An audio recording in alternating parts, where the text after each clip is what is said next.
Glória a Deus. Pai do Senhor, queridos irmãos, irmãs, Pai do Senhor, queridos que estão aí conectados neste culto, na nossa IAP aqui em Taubaté, para a glória do Senhor. Nós queremos compartilhar com vocês, portanto, a palavra de Deus que está nos Salmos de número 46, que diz: Deus é o nosso refúgio e fortaleza, socorro bem presente nas tribulações. Portanto, não temeremos, ainda que a terra se transtorne e os montes se abalem no seio dos mares, ainda que as águas tumultuem e espumejem, e na sua fúria os montes se estremeçam. Salmo 46, um salmo que retrata um caos. Retrata um caos. É sobre ele que nós vamos discorrer nessa tarde de sábado. Porém, nós queremos mandar um grande abraço aos irmãos que estão conectados do Rio de Janeiro, lá em Pernambuco, o pastor Gesso, nosso querido amigo superintendente da Nordeste Oriental. Nossos queridos irmãos da Bahia também, os demais irmãos do Nordeste e aqueles que estão se conectando no culto, nessa live, neste momento, para a glória do Senhor.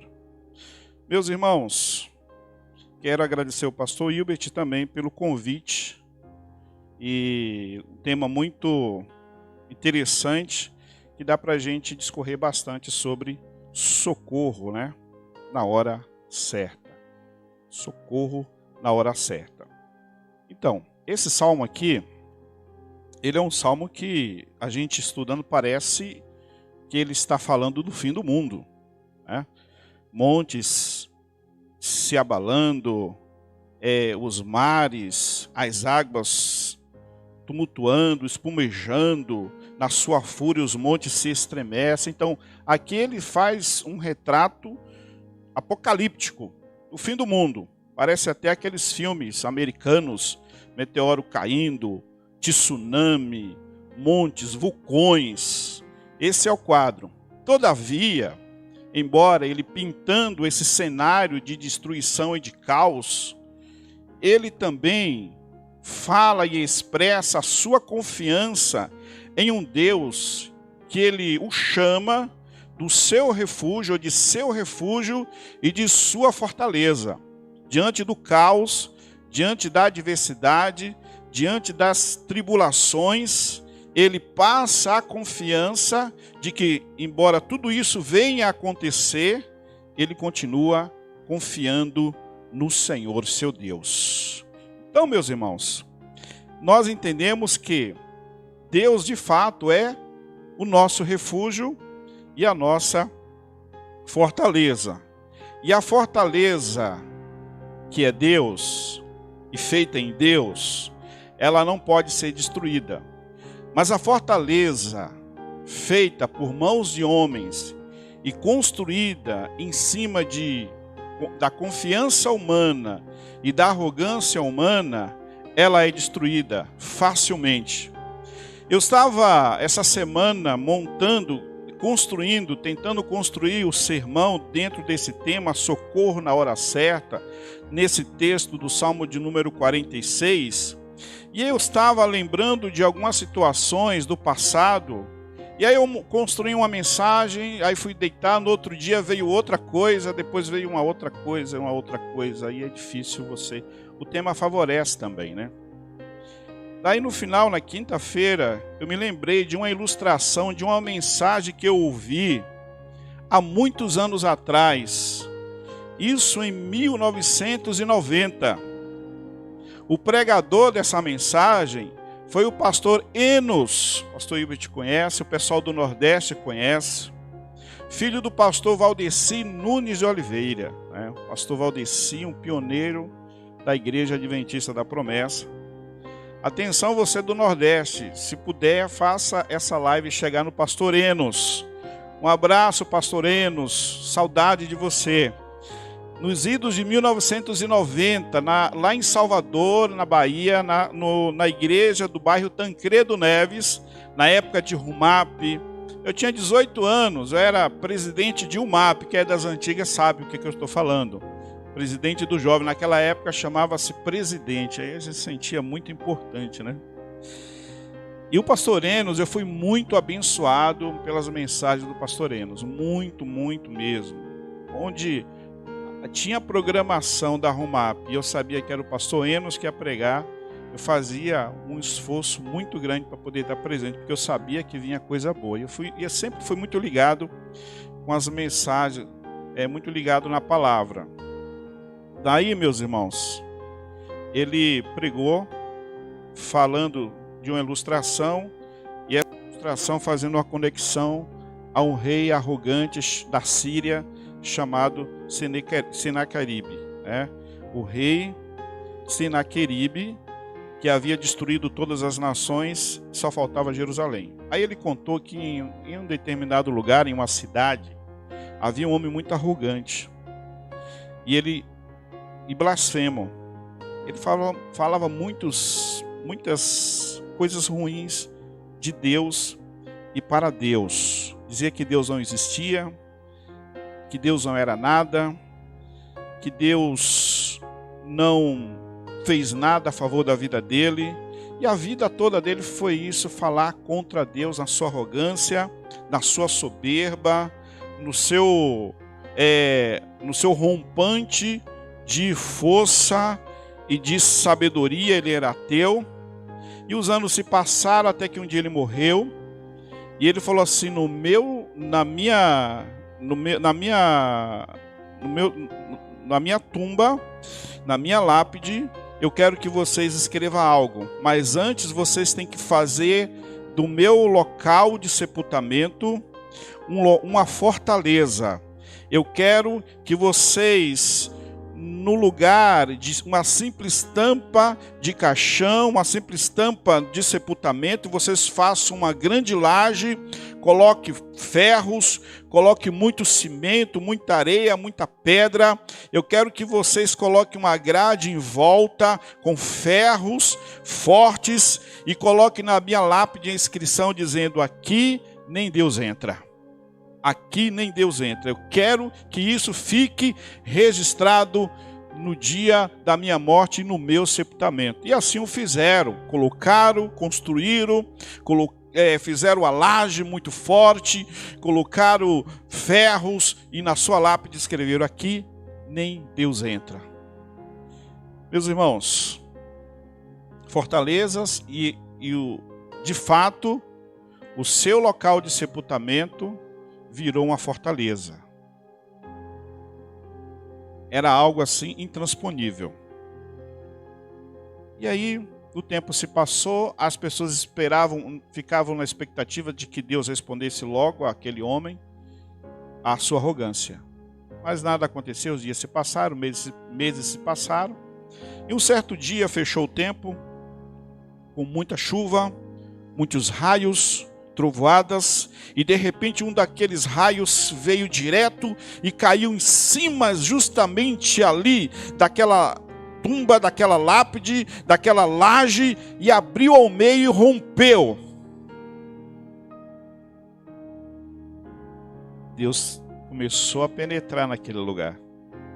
Aqui nem Deus entra. E abriu ao meio e ficou lá os ferros se contorceram todos e ficou realmente algo assim muito feio, muito estranho. Aí a chuva passou, veio um ambiente gostoso, as aves voando, de repente passou uma ave, um passarinho por cima e deixou cair uma sementinha bem naquele vão, naquele lugar onde o raio abriu, e aquela sementinha caiu, e aquela sementinha brotou e foi crescendo, se transformou em uma árvore muito grande, e as raízes daquela árvore foi entrando terra dentro, esmagando os restos mortais, os ossos e tudo que ali havia. E as pessoas passavam e entenderam a mensagem de Deus, e olhavam a inscrição do homem: aqui nem Deus entra, e olhavam árvore, o que aconteceu naquele lugar e como Deus agiu de uma maneira silenciosa no seu tempo, no seu momento. Deus entrou ou não entrou naquele lugar? Entrou.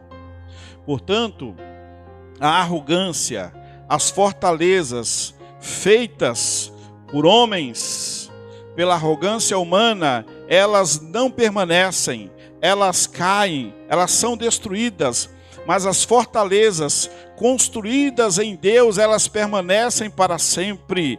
Então, é o Salmo 125, os que confiam no Senhor são como um monte de Sião, que não se abala, mas permanece para sempre. O Senhor é o nosso refúgio e a nossa fortaleza. Daí, meus irmãos, fazendo essa conexão aqui na invasão de Jerusalém do rei assírio Senaqueribe, ele foi até Jerusalém e desafiou a Ezequias, dizendo: nós vamos invadir Jerusalém. E Ezequias resistiu a Senaqueribe, dizendo o seguinte: nós não vamos nos entregar a você, nós não vamos nos render a você. E o rei ficou extremamente irritado. E aí, o que aconteceu? O rei mandou os seus mensageiros a Ezequias, dizendo o seguinte: o rei Senaqueribe disse o seguinte: olha, quem é você, Ezequias, para resistir ao meu exército? Quem é você? E escreveu essa carta lendo publicamente. E ele dizia: nós já destruímos todas as nações por onde passamos, nós esmagamos, não houve fortaleza que pudesse nos resistir, e chegamos até aqui. E quem é você? O seu Deus. Você vai encontrar lá em Isaías capítulo 36. Capítulo 36. Que fala da mensagem, da carta do rei, da humilhação que ele fala a Ezequias, dizendo que o Deus não era nada, que os outros deuses não puderam lhe resistir, e quem era o seu Deus, Ezequias, para me resistir. E Ezequias vai até o Senhor e apresenta diante do Senhor a oração de Ezequias, pedindo ajuda a Deus. E aí, meus irmãos, tem a resposta do Senhor. Capítulo 37, e do versículo 33 ao 36. Diz assim: pelo que assim diz o Senhor, profeta Isaías que mandou falar. Pelo que assim diz o Senhor acerca do rei da Síria: não entrará nessa cidade, nem lançará nela flecha alguma. Não virá perante ela com escudo, nem há de levantar, aqui fala, tranqueiras contra ela. Pelo caminho por onde vier, por esse voltará. Mas nesta cidade não entrará, diz o Senhor, porque eu defenderei essa cidade para a livrar, por amor de mim e por amor do meu servo Davi. Então saiu o anjo do Senhor e feriu no arraial dos assírios a 185 mil. E quando se levantaram os restantes pela manhã, eis que todos esses eram cadáveres. Isaías 37, 33 ao 36. Esta foi a resposta do Senhor. E um pouquinho antes ele fala: e porei o anzol no seu nariz e um freio na sua boca, porque ele era arrogante, como aquele homem da ilustração. Ele era poderoso, e de fato ele destruiu todas as nações. Faltava apenas Jerusalém. Mas lá estava o Senhor, lá estava Deus, para proteger Jerusalém. Lá estava o Senhor, para ouvir a oração do seu servo Ezequias. E o Senhor veio com socorro na hora certa. depois que Ezequias colocou diante de Deus aquela situação, diz a palavra que ele se despiu dos seus mantos reais, das suas vestes, se vestiu de saco e cinza, e jejuou diante do Senhor, e buscou o Senhor, se humilhou diante do nosso Deus, entrou em jejum e oração, meu irmão, para que Deus pudesse agir, para que o socorro de Deus viesse na hora certa, no momento exato, no momento de Deus, na hora de Deus, no tempo de Deus, no kairós de Deus, na hora certa. Eu não sei, aqui já vale uma aplicação para a sua vida, eu não sei qual é o seu inimigo, qual é o seu Senaqueribe, qual é aquele que está te humilhando, aquele que fala que vai destruir a sua vida, que sua vida é fraca, que o seu Deus é fraco, que você não tem condições alguma, que está falando para te intimidar. Eu não sei qual é a situação, mas vale dizer uma coisa para você: faça como fez o rei Ezequias. Ele entrou em jejum e oração e colocou esta causa diante do Senhor. Coloque esta causa diante do Senhor. Se o rei, se o seu Senaqueribe está te humilhando e desafiando o seu Deus, não tente resolver com o seu braço, com a sua força. Coloque diante do Senhor, se humilhe diante do nosso Deus, e Ele agirá e responderá, como respondeu Ezequias, dizendo que nenhuma flecha lhe atiraria, e ele voltou pelo mesmo caminho que ele foi. Esse é o nosso Deus. O socorro de Deus aos judeus na época de Esther é um exemplo também. Veio em um momento e em uma situação improvável o socorro do Senhor. Isso está lá em Esther 4, 13 e 14. Quando eu digo improvável, o socorro do Senhor vem na hora certa. Improvável porque humanamente era impossível, improvável que uma menina que sai do interior e vai para a capital seria elevada a ser rainha. Parece conto de fadas, filmes, mas foi obra de Deus. É Deus. O socorro vem na hora certa, e depois que ela passa todo aquele processo que você conhece, ela chega lá, ela é escolhida rainha, só que ela entra em uma zona de conforto, ela entra em um momento assim, fica extasiada com tudo que está acontecendo, é muita coisa acontecendo ao mesmo tempo, mas Deus usa pessoas para abrir, Deus usou o seu tio para abrir os seus olhos, como Deus usa pessoas também para abrir os nossos olhos, quando o Senhor nos eleva e nos coloca lá em cima no pico, lá em cima no alto, tira-nos do vale, coloca lá no cume do monte, a gente fica extasiado, mas Deus usa pessoas para falar e colocar o dedo no nosso nariz e nos repreender. Deus usa profetas para colocar o dedo no nosso nariz e falar assim: olha, abre os seus olhos, porque quem te colocou aí foi Deus, Ele tem um propósito. Olha o que ele diz para Esther. Então ele disse Mordecai, dependendo da versão, que respondesse a Esther: não imagines que por estares na casa do rei, só tu escaparás entre todos os judeus, porque se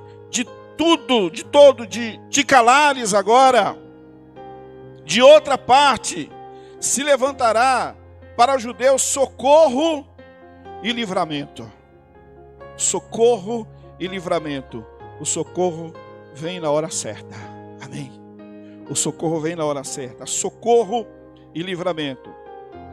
Mas tu e a casa de teu pai perecereis. E quem sabe se para conjuntura como esta é que foste elevada a rainha. Onaíne veio falar: quem sabe para um momento como este foste colocada como rainha. Quem sabe? E ele chama a Esther a atenção. E ela cai na real. Opa, Algumas pessoas falam tio, outros falam primo. Ele tem razão. E você continuando a ler o texto, o que é que ela fez? Fala para ele para conclamar um jejum por 3 dias. Olha aí, irmãos, você quer vitória? Quer o socorro de Deus? Quer que o socorro aconteça na hora certa e na hora de Deus? Se humilhe diante dele. Não fique batendo cabeça, brigando, reclamando. Vá buscar o Senhor. O braço de Deus, quando nós nos humilhamos, o braço do Senhor se move ao nosso favor. E ela entendeu que o fato dela ter sido eleita, escolhida rainha, era um propósito de Deus. E qual era o propósito? Socorrer o seu povo. Nós lemos com Ezequias uma ação sobrenatural de Deus, o socorro sobrenatural. O anjo veio e um anjo só deu cabo de 185 mil. Aqui, o socorro de Deus vem de uma maneira diferente. Uma maneira diferente. É assim que Deus age. Você não sabe como chegará o socorro do Senhor na sua vida. Deus pode usar um anjo para te levar ao socorro e fazer algo extraordinário. Mas Deus pode usar pessoas como usou Esther. Deus pode usar alguém para falar para você. Deus pode usar um professor, um médico, alguém simples para te levar ao socorro. Porque o socorro vem na hora certa, da maneira que Deus quer, da maneira que Deus age, da maneira dele. Deus tem seus meios. Mas qual é o que eu devo fazer então, pastor? Faça como fez Ezequias. Faça como fez Esther.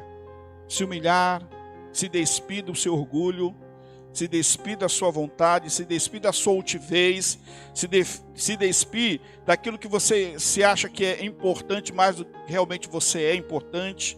Você acha de si mesmo, e se humilhar diante do Senhor e colocar diante do Senhor: olha Deus, olha o Senhor, o que está acontecendo comigo, age meu Deus. E se humilha, irmão, não fica chorando no canto, reclamando, blasfemando, se desviando, falando disso, deixando de ir para a igreja e etc. Toma uma atitude na sua vida, opa. E Deus vai usar profeta para colocar o dedo no meio e falar assim: vá buscar o Senhor. Para de choramingar, vá buscar o Senhor. Para de ficar extasiado com essa situação, vá buscar o Senhor. Não se cale. Quem sabe Deus te colocou onde você está por algum propósito. Talvez você tenha sido, diante de todo esse caos, como fala o Salmo 46, Deus tenha te dado uma bênção, te colocado em um lugar que você nunca sonhou, e você está lá extasiado, esqueceu de Deus, esqueceu que era servo do Senhor, esqueceu que era serva de Deus, esqueceu da igreja, esqueceu de tudo. De repente Deus vai usar alguém para falar duramente para você, disse: olha, se humilha, busque o Senhor. Quem sabe o lugar que você está tem um propósito. Deus não quer te usar para trazer socorro a alguém, para abençoar alguém. Pense nisso, pense nisso. Na arrogância não há socorro. Quando existe arrogância no coração do homem, o socorro de Deus não se manifesta. Nós temos isso lá, o exemplo de Nabucodonosor, está em Daniel 4, versículo 30. Depois que ele foi avisado em sonhos por Daniel, ele não se corrigiu, não mudou seu curso, continuou com seu coração soberbo, arrogante.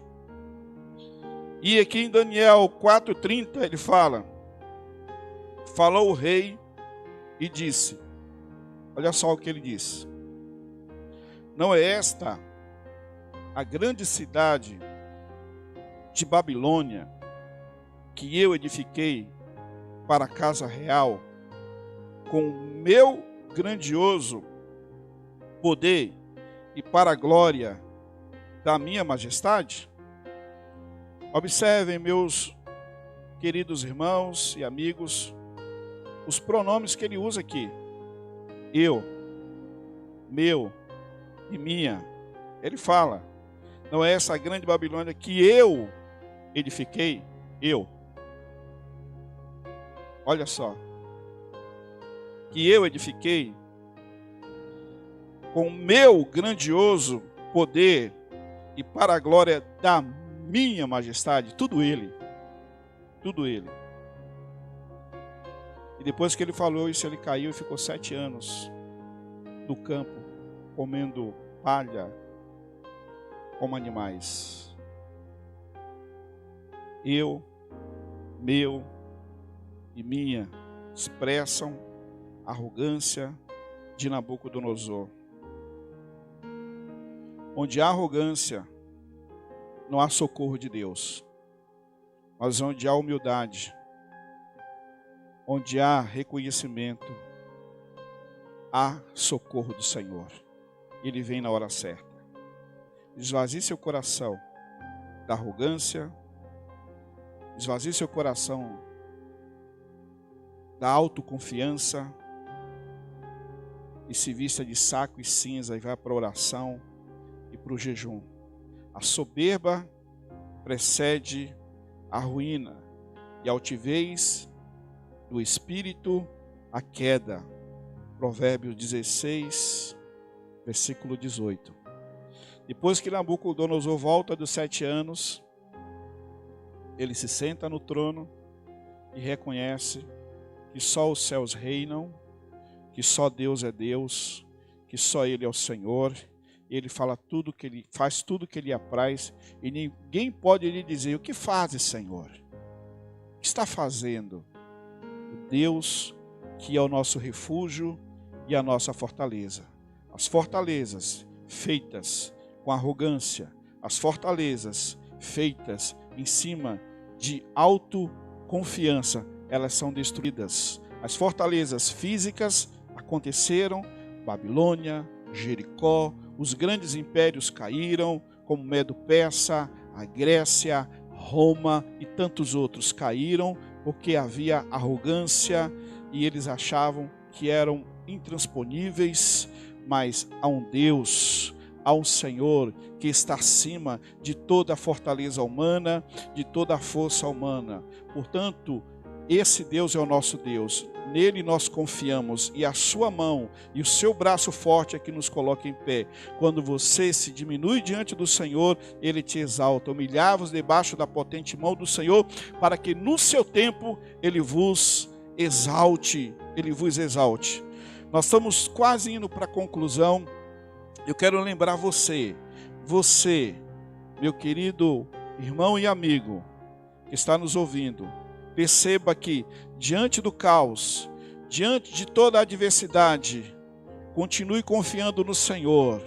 Perceba que os poderosos que aparentemente estão vencendo, estão ganhando, estão se dando bem, vai ter um momento que eles serão confrontados com o Senhor, e quando eles forem confrontados com o Senhor, eles cairão, porque ninguém pode contra o Senhor, ninguém é acima do Senhor, ninguém é mais forte do que Ele de fato é a nossa verdadeira fortaleza, socorro bem presente na hora certa. E você, que Deus te abençoou, que Deus te escolheu, que Deus te deu talentos, que Deus te deu os dons, que Deus te colocou em um lugar privilegiado e hoje você está se escondendo, se encolhendo, enterrando seus talentos, não entendendo que o que você tem, o que você recebeu de Deus, onde você está, é um propósito, foi um propósito que Deus colocou lá, para um propósito, para que você realizasse o propósito de Deus, para abençoar, para que através de você viesse socorro para muitas pessoas.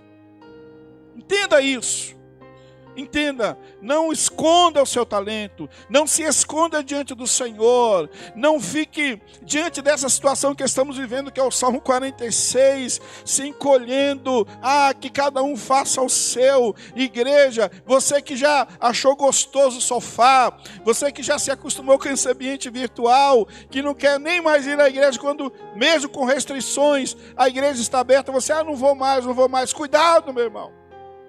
Cuidado, porque você está se escondendo, não é esse o propósito do Senhor.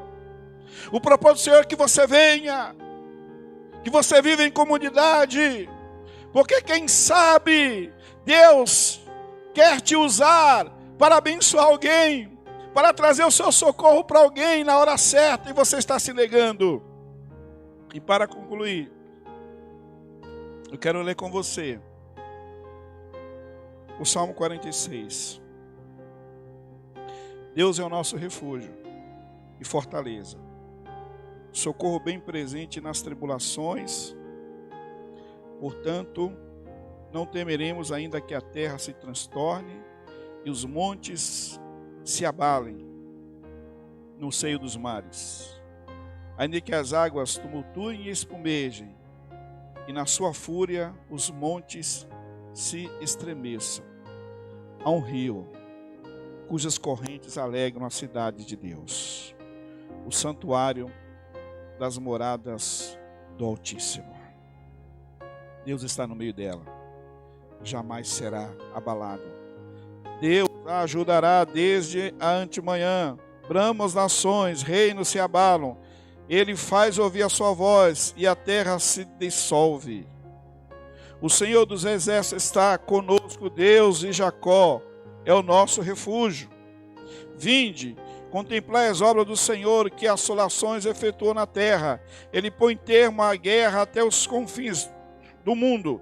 Quebra o arco e despedaça a lança, queima os carros no fogo. Aquietai-vos e sabei que eu sou Deus. Sou exaltado entre as nações, sou exaltado na terra. O Senhor dos exércitos está conosco. O Deus de Jacó é o nosso refúgio. Você pode orar comigo nesse momento? Não sei onde você está. Se você estiver na sua casa, se você puder fechar os seus olhos ou não, gostaria que você se conectasse comigo agora. Porque, quem sabe, nesse momento, Deus não quer trazer socorro para você. Socorro na hora certa, no momento de Deus. Vamos orar, falar com Deus. Deus eterno, Senhor dos senhores, a Ti toda honra, toda glória, todo louvor. O Salmo de número 46 é um salmo que traz um cenário de caos, destruição, mas também traz um cenário de confiança, de paz, porque ele fala de um Deus que tem sob o seu controle todas as coisas. Neste momento, meu Deus, com os teus filhos, com os teus servos que estão conectados nesse momento, não sei qual a sua dificuldade, o socorro que ele precisa, mas o Senhor sabe de todas as coisas. O socorro vem na hora certa. Assim como o Senhor ouviu a oração de Ezequias, ouviu a oração de Esther, através do jejum, através das orações, e levou libertação, socorro para o povo judeu, que até hoje eles comemoram. Assim como Deus mostrou para Nabucodonosor que a arrogância e a autoconfiança não é nada, os poderes caem, os governantes caem, que só quem reina, quem manda, quem é forte, a fortaleza é o Senhor. Assim, Senhor, como o Salmo 46 nos ensina a confiarmos no Senhor diante do caos, assim, Senhor, também o Senhor possa agir nesta vida que confia no Senhor, que espera no Senhor, que entrega o seu coração ao Senhor. Eu não sei qual o socorro que ele está precisando, que ela está precisando, se é saúde, se é paz, se é, Senhor, abençoar, abrindo as portas de emprego, de alguma situação, o Senhor pode fazer. O Senhor pode fazer, e eu creio no Deus presente, no Deus real, no Deus que nos dirige com o seu braço forte. Eu creio. Estende a tua mão, Senhor, para esta vida. Estende a tua mão, Senhor, para este irmão, esta irmã que está orando confiantemente, em nome de Jesus. Amém e amém, Senhor.